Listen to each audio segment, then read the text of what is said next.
Okay, okay. Ito na yung bagong caliper. Take note. Medyo right side yan. Kaibahan lang is yung kanyang bleeder is nasa baba. So dapat ito nasa baba. So nabaliktad. Kasi pang right side to na ibigay.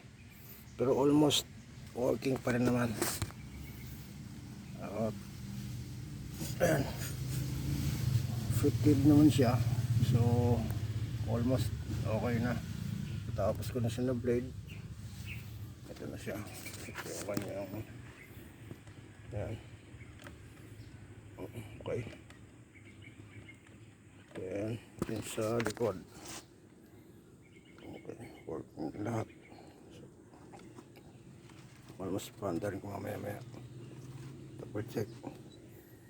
Baka wala na rin gasolina to. But anyway. Sige. Kakabit ko na yung kanyang battery. Okay.